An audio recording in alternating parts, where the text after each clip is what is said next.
Nous continuons notre catéchisme de Monsieur l'abbé Spirago sur les commandements de Dieu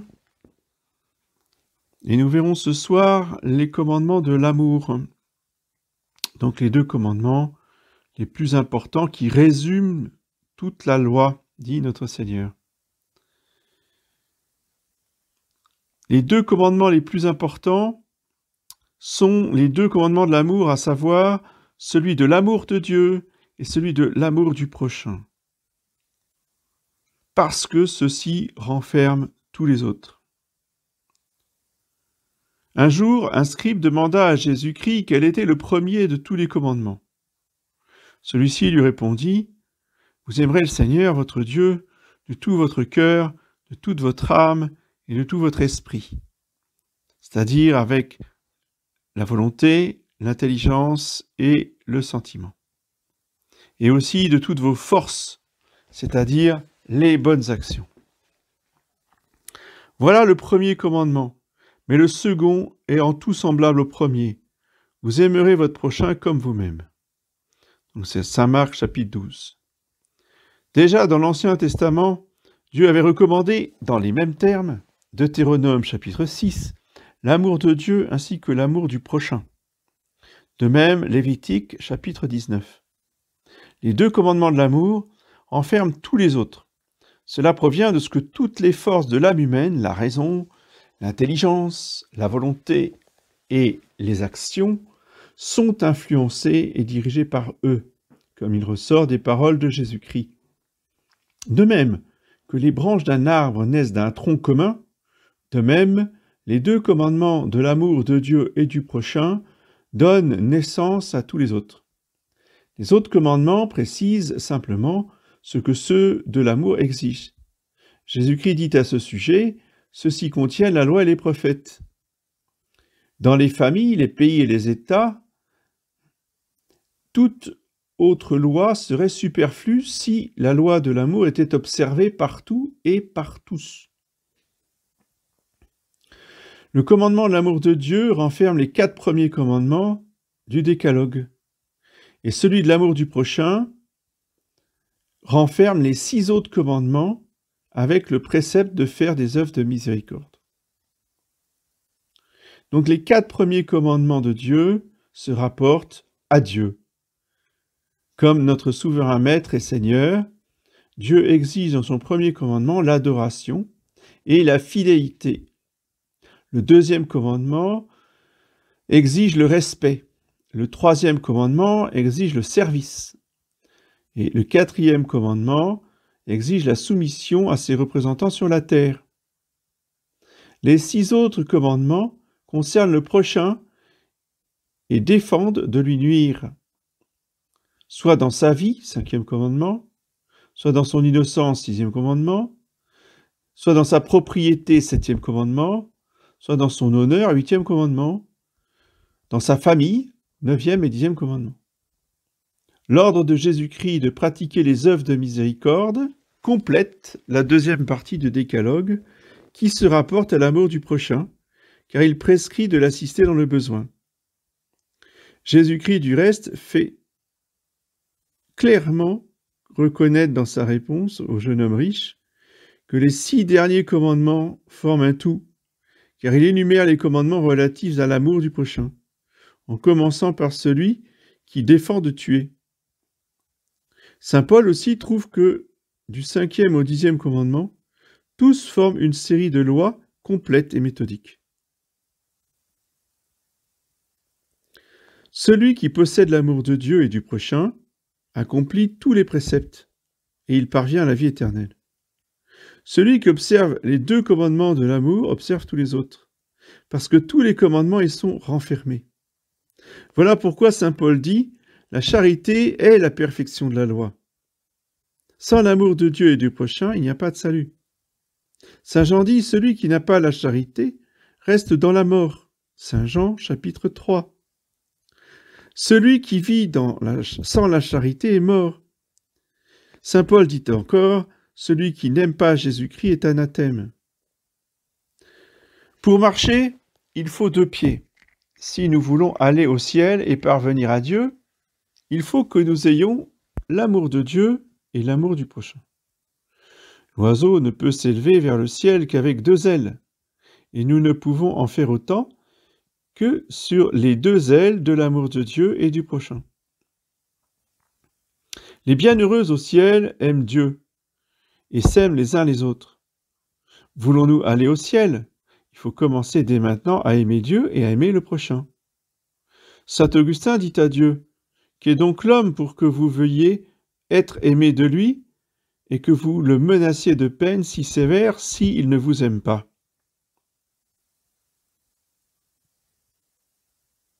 La faculté d'aimer Dieu et le prochain nous est accordée en même temps que la grâce sanctifiante.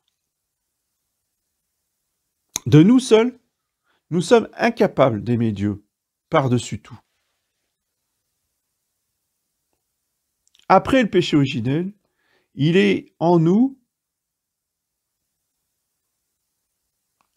en est de nous, comme d'un palmier transplanté de son pays natal dans le nôtre. Il essaye de porter des fruits, mais il est incapable de produire des dattes. Il ne le peut que dans un climat plus doux,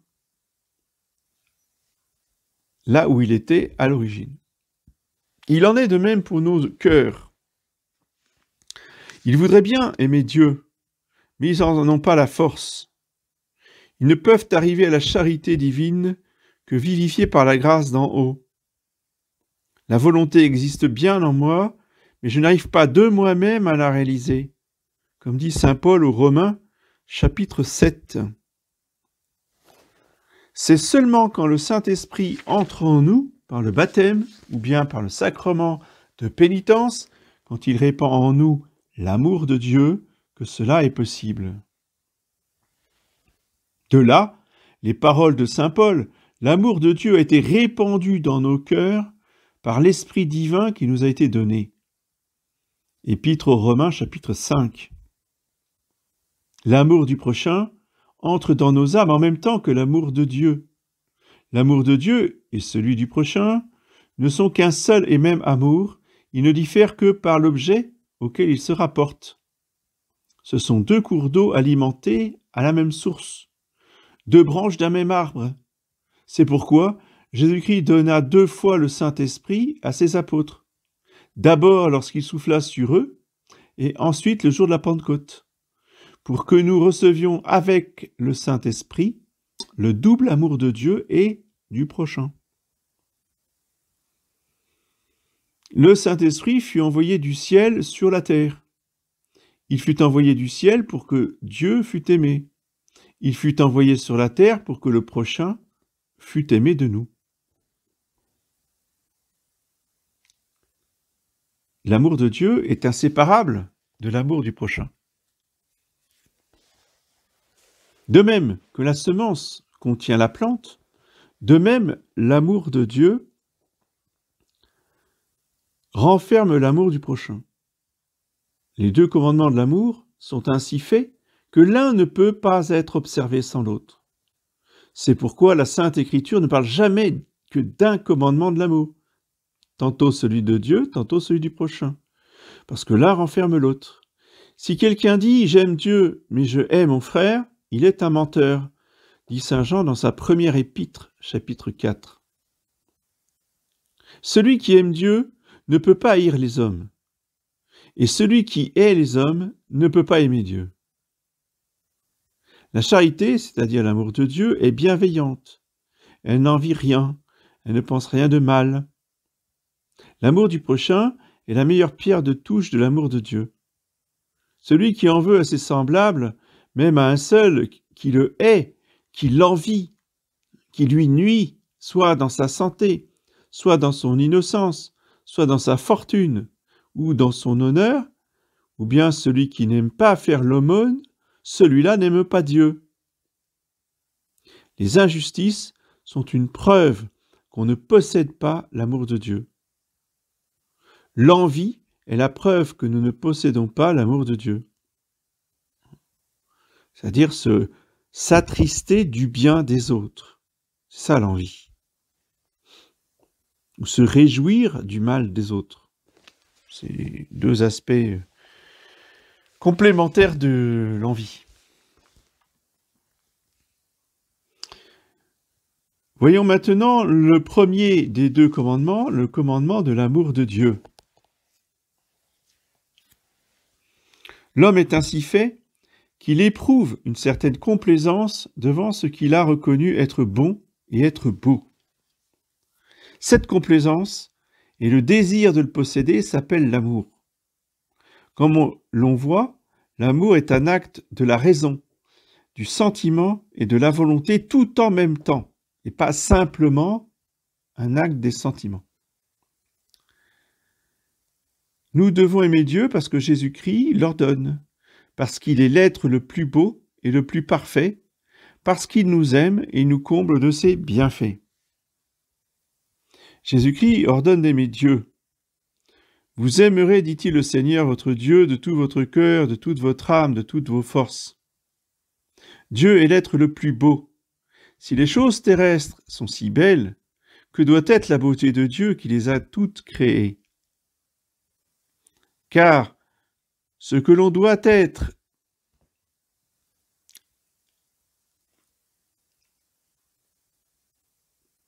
Car ce que l'on ne possède pas soi-même, on ne peut pas le donner aux autres. On ne donne que ce que l'on a. Celui qui fait crédit ne possède pas lui-même. On ne peut pas le donner aux autres. Celui qui ne possède pas soi-même, oui, d'accord. Celui qui fait crédit de 100 écus doit nécessairement d'abord les avoir lui-même, et encore beaucoup plus pour pouvoir en donner autant. Il faut donc que Dieu ait au plus haut degré toutes les perfections que nous admirons dans les créatures. La raison d'aimer Dieu, c'est Dieu lui-même. Dieu attire à lui tous les cœurs et tous les esprits par sa souveraine beauté et son incompréhensible bonté. L'amour de Dieu pour nous s'est manifesté en envoyant son propre Fils sur la terre pour nous sauver. Jésus dit lui-même, Dieu a tant aimé le monde qu'il donna son Fils unique.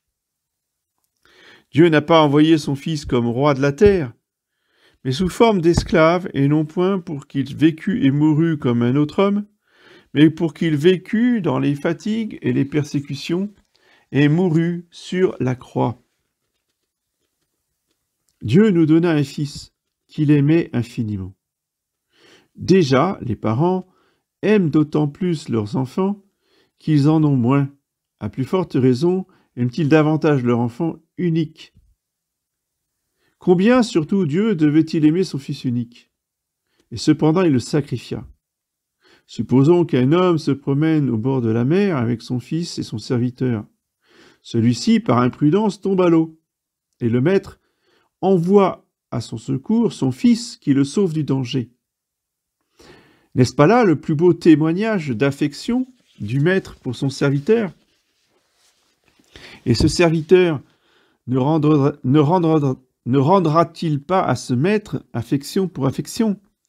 Il en est de même de l'œuvre de la rédemption. C'est pourquoi saint Augustin s'écrie « Pour sauver l'esclave, vous avez au Seigneur donné votre Fils ». De là ce conseil de saint Jean. Aimons Dieu parce qu'il nous a aimés le premier. Dieu nous comble sans cesse de ses bienfaits, car tout ce que nous aimons vient de lui. C'est lui qui nous a donné la vie, la santé, la nourriture quotidienne, le vêtement, le logement et tout ce que nous avons. Ce que je suis et ce que j'ai, ô Dieu, m'a été donné par vous. Tout don parfait vient d'en haut, du Père des Lumières. Qu'as-tu, ô homme, que tu n'aies point reçu, dit saint Paul aux Corinthiens? La possession ininterrompue de ces biens nous empêche de les apprécier à leur valeur. Aussi devons-nous souvent considérer ceux qui en sont privés, par exemple les aveugles, les malades, les miséreux. Nous verrons alors, par comparaison, combien nous sommes heureux, et nos cœurs seront enflammés d'amour pour Dieu. Si donc nous aimons celui qui nous fait un don, ou qui nous aide dans le besoin, combien plus devons-nous aimer celui qui nous a donné tout ce que nous sommes et ce que nous avons, qui a préposé les anges à notre garde, qui nous a donné le soleil, la lune, les étoiles, comme des flambeaux dans la nuit, la terre comme habitation, les plantes et les animaux comme nourriture et pour notre agrément. Les enfants et même certains animaux tels que des cigognes aiment ceux qui leur ont donné le jour. Celui qui n'aime pas son Créateur est donc pire que l'animal.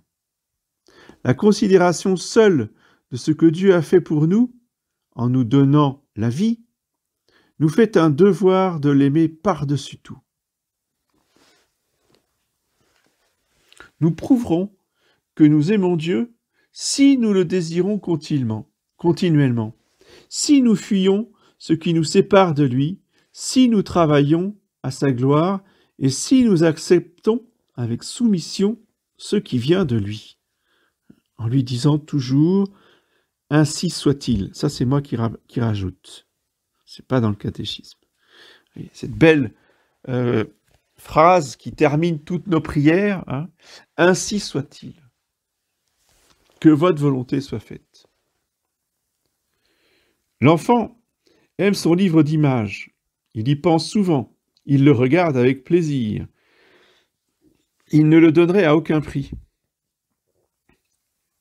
Il le loue et est très reconnaissant à celui qui lui en a fait cadeau. Il en est de même de l'homme qui aime Dieu. C'est une erreur de croire que l'amour de Dieu soit uniquement une affaire de sentiment, une certaine satisfaction ou une joie de posséder Dieu.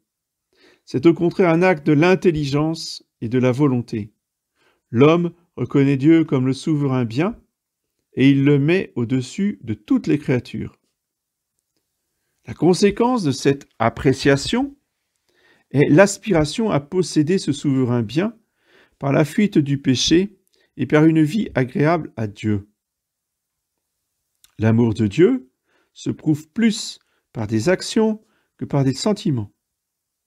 L'amour de Dieu ne consiste pas dans des consolations sensibles, sans quoi notre Seigneur n'eût pas aimé son Père lorsqu'il fut traîné dans le jardin des Oliviers, par exemple, hein, où il fut triste jusqu'à la mort. On appelle aussi l'amour de Dieu un saint amour. Il faut en distinguer l'amour naturel, celui par exemple que les parents ont pour leurs enfants, et aussi le distinguer de l'amour sensuel qui se rapporte au corps. Celui qui aime Dieu pense continuellement à lui. Il se plaît à parler de lui, à en entendre parler et à lui parler. L'amour est l'attrait vers un objet avec le désir de s'y unir. De là vient que l'on pense continuellement à ce que l'on aime. C'est pourquoi Jésus-Christ nous dit « Là où est votre trésor, là aussi est votre cœur ». L'âme qui aime Dieu s'élève sans interruption jusqu'à lui. Celui qui aime Dieu exécute tous ses travaux avec la bonne intention de l'honorer. Il ressemble à un vaisseau qui navigue dans différentes directions, mais dont la boussole montre toujours le nord. Ou aux corps terrestres qui sont toujours attirés vers le centre de la terre. Celui qui aime Dieu fait pendant son travail des oraisons jaculatoires, c'est-à-dire de courtes prières, voyez, qui nous rappellent Dieu, qui nous font exprimer notre amour de Dieu de différentes manières, mais de manière très courte. Voyez, et après, on retourne aussitôt, voyez, à nos occupations. C'est ça ce qu'on appelle jaculatoire. Ça vient de jaculatoire, javelot, c'est des prières qu'on lance vers Dieu. C'est ça que ça veut dire. Par exemple, mon Seigneur et mon Dieu, je vous aime de tout mon cœur. Juste des petites phrases comme ça. Ayez pitié de moi, Seigneur, parce que je suis un pauvre pécheur. Seigneur, faites que je vois. On peut prendre des petites phrases courtes, comme ça, tirées de l'Évangile, comme oraison jaculatoire. tout pour la plus grande gloire de Dieu, tout pour l'honneur de mon Dieu. Celui qui aime Dieu ressemble aux anges, qui jouissent continuellement de la vue de Dieu. Considérez comme perdu tout le temps que vous n'emploierez pas à aimer Dieu. Ce qui ne veut pas dire penser tout le temps à Dieu. Il ne faut pas tomber dans l'excès inverse. Oui. On peut très bien faire des choses pour Dieu sans pour autant penser tout le temps à Dieu. C'est parce qu'on a offert à l'avance ce que l'on allait faire. Oui.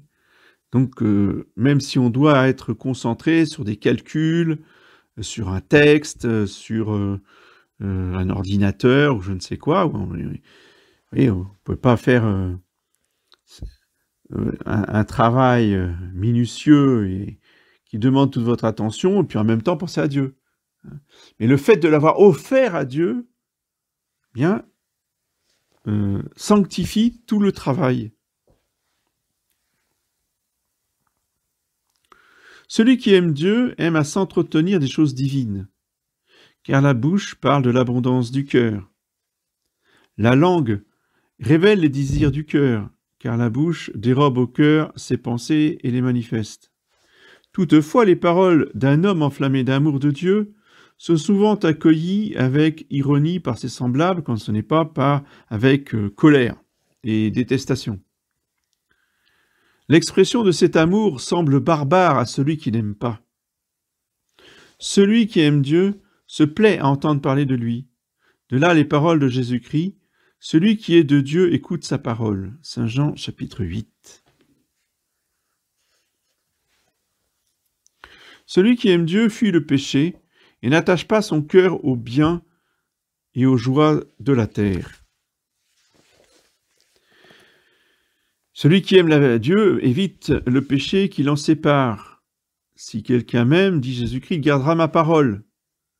Celui qui aime Dieu tremble devant l'offense de Dieu, mais nullement devant la punition. Car celui qui n'a aucun châtiment à redouter, n'a aucun châtiment à redouter. C'est pourquoi Saint Jean dit, l'amour parfait dissipe la crainte. Un homme qui a trop chaud enlève ses vêtements, et un homme enflammé de l'amour divin se dépouille du désir des biens et des jouissances terrestres.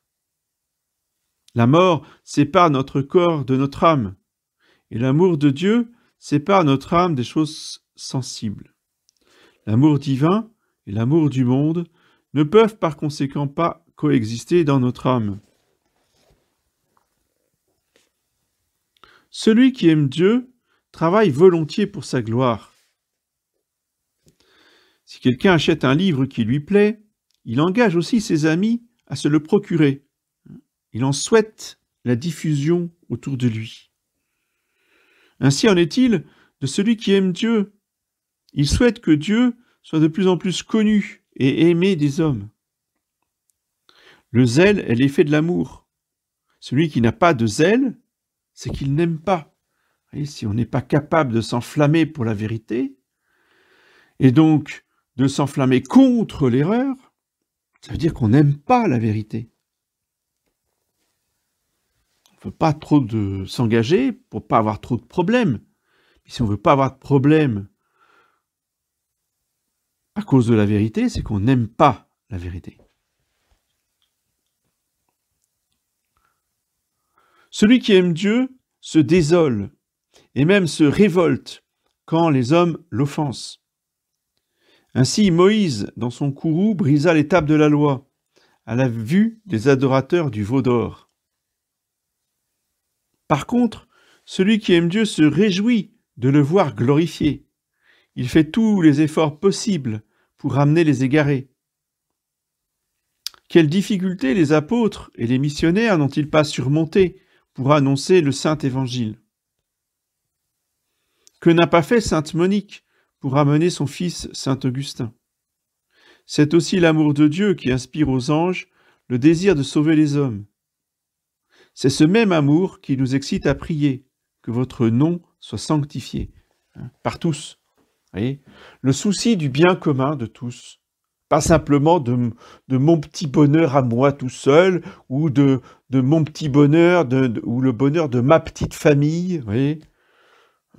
Tout, ça, c'est le côté rabougri des bourgeois cathos des années 1950, vous voyez. Ça a perdu complètement le sens du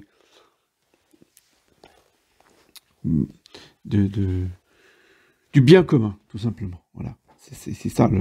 C'était la grande époque où on défendait les droits de la personne humaine. Vous voyez, c'était la nouvelle divinité, c'était la personne humaine. Non, le catholique, lui, il a comme désir le bien commun de tous, et le souci du salut du plus grand nombre.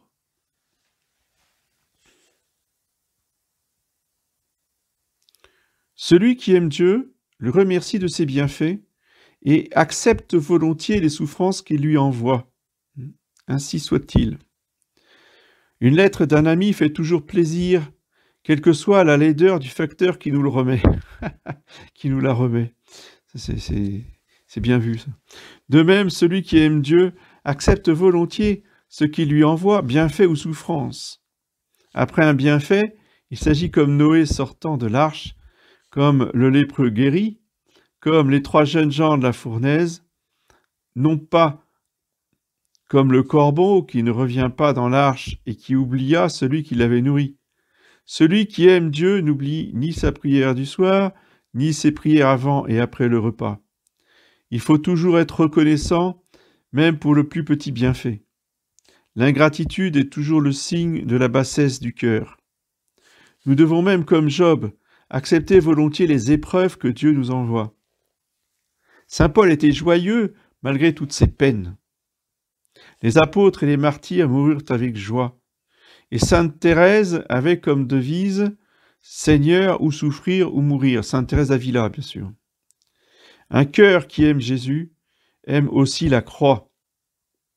Plus notre désir de souffrir et d'être humilié pour Dieu est grand, plus grand aussi est notre amour pour lui. Ce désir est le signe le plus certain de ce feu céleste. Celui qui aime Dieu ressemble au tournesol qui, même les jours sombres, se tourne vers le soleil. Celui qui, par contre, n'aime pas Dieu est un insensé, qui considère toutes les contrariétés de cette vie comme si elles étaient dirigées contre lui personnellement.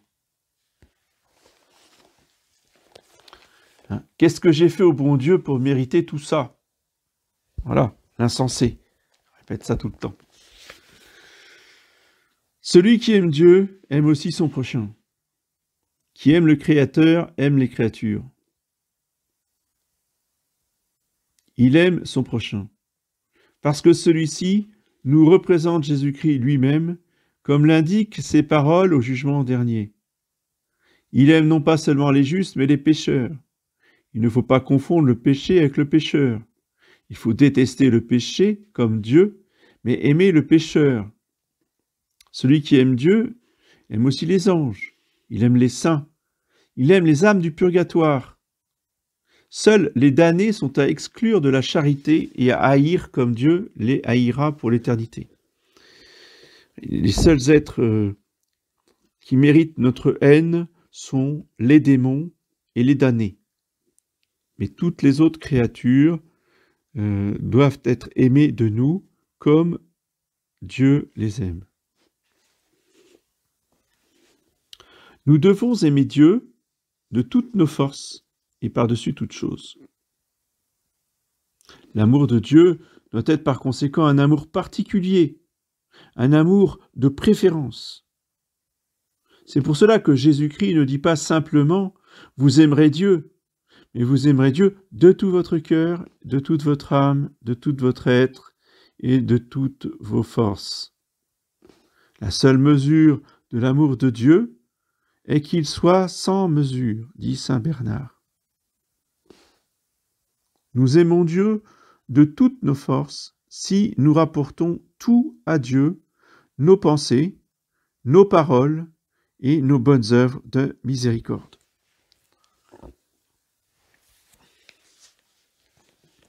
Nous devons par conséquent penser à Dieu en nous levant, en nous habillant, en nous lavant, en mangeant, en travaillant, etc. Toutes les créatures, même les plus petites, le chant des oiseaux, le parfum des fleurs, la musique, etc., fournissent à celui qui aime Dieu une occasion pour penser à la gloire du Créateur. L'univers parle à celui qui aime Dieu un langage silencieux mais compréhensible. La beauté de la mer, la beauté des montagnes, la beauté de tous les paysages, la beauté d'une forêt, tout cela nous parle de la gloire du Créateur. Nous aimons Dieu par-dessus tout si nous sommes prêts à tout sacrifier aussitôt qu'il l'exige. Dieu est notre fin dernière. Les créatures sont simplement des moyens pour atteindre Dieu. C'est pourquoi il est de notre devoir de les sacrifier si Dieu l'exige.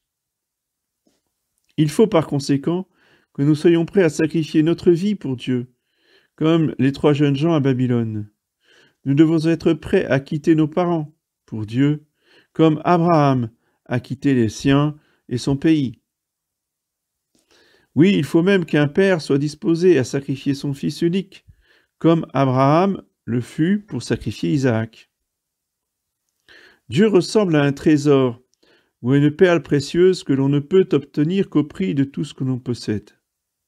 C'est pourquoi Dieu éprouve le juste pour voir s'il le préfère réellement aux choses qui passent. Cependant, Dieu se contente quelquefois de notre bonne volonté. Il n'enlève pas toujours l'objet aimé, lorsqu'il nous voit disposés à le sacrifier.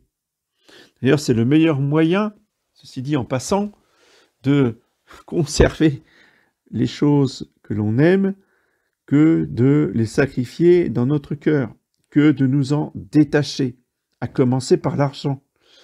Et là, c'est une exigence de salut. Si nous ne sommes pas détachés de l'argent, nous ne pourrons pas entrer dans le royaume des cieux. Que nous le possédions ou que nous ne le possédions pas. Ce n'est pas une question de compte en banque.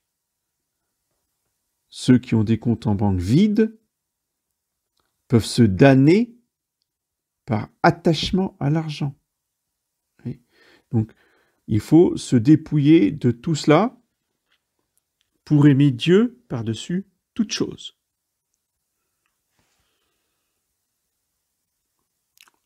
Ainsi fit Dieu au sacrifice d'Abraham. Celui qui s'attriste trop de ses malheurs n'aime pas Dieu par-dessus toute chose. Celui qui néglige la pratique des bonnes œuvres de miséricorde, par esprit humain, n'aime pas Dieu, car il préfère l'approbation des hommes à celle de Dieu. Si les hommes acceptent déjà tant d'injures et de châtiments pour une créature qu'ils aiment, que ne doit-on pas souffrir pour Dieu ? Il est permis d'aimer aussi les créatures, mais seulement par amour pour Dieu. Comme le dit saint Ignace, dans son principe et fondement, nous devons aimer les créatures autant qu'elles nous conduisent à Dieu, mais pas plus. Sinon, si elles nous en détournent, nous ne devons pas les aimer au point qu'elles nous détournent de Dieu. Toujours le juste milieu. Ou comme dit saint Thomas d'Aquin, la vertu dans l'action, la vertu morale se trouve dans le juste milieu.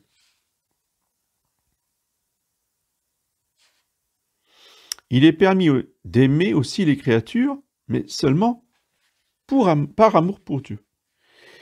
Il est vrai qu'il est permis d'avoir du plaisir aux créatures en les employant comme moyen de servir le Très-Haut. Il faut aimer le Créateur dans les créatures et non pas celles-ci pour elles-mêmes. On peut aimer à côté de Dieu d'autres objets, mais à condition qu'il n'y en ait pas un seul, que nous n'aimions en Dieu et pour Dieu. Dieu s'appelle le Dieu jaloux, car il ne tolère aucun amour en dehors du sien. Il veut être ou le roi de nos cœurs ou rien du tout. Dieu ne permit pas que le pieux Jacob aimât trop son fils Joseph, c'est pourquoi il lui enleva temporairement. Plus tard, il fit de même pour Benjamin. Dieu agit encore de même aujourd'hui avec nous. Celui qui aime son père, sa mère, plus que moi, n'est pas digne de moi.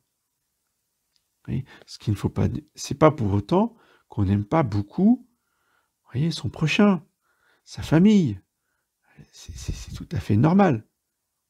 Mais, même si l'on aime beaucoup et tendrement sa femme, son mari, ses enfants, ses parents, cet amour-là doit toujours être subordonné à l'amour de Dieu. C'est ça que ça veut dire. Ça ne veut pas dire qu'il ne faut pas aimer du tout ses proches ou ne pas leur manifester d'amour. C'est pas du tout ce que ça veut dire. Ça veut dire que l'amour de Dieu est toujours prioritaire, plus grand, et tous nos amours légitimes, humains, sont ordonnés à l'amour de Dieu. C'est ça que ça veut dire.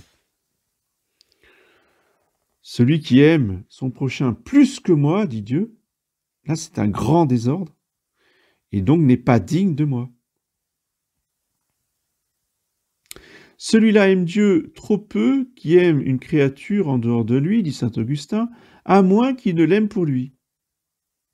Si je savais, dit saint François de Sales, qu'il se trouvât dans mon cœur la moindre inclination qui ne soit ni de Dieu ni pour Dieu, je l'anéantirais immédiatement, parce que je préférerais ne plus vivre que de ne pas appartenir complètement à Dieu. De même que le corps meurt, s'il est partagé, de même l'âme. Aussi la menace du prophète contre les juifs idolâtres, leur cœur a été partagé. Mais le temps de leur désolation est venu.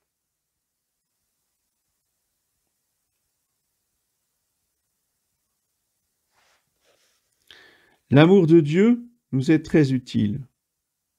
Il nous unit à Dieu déjà en ce monde. Il éclaire notre raison. Il fortifie notre volonté.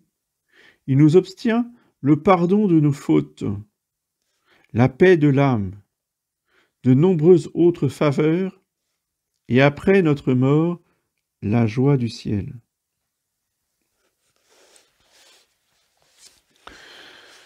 Bon, je me rends compte qu'il va bientôt être 22 heures et qu'on a loin d'avoir terminé. Donc je vais m'arrêter ici pour ce soir. Nous continuerons la prochaine fois à la fin de l'amour de Dieu. Est-ce qu'il y a des questions ?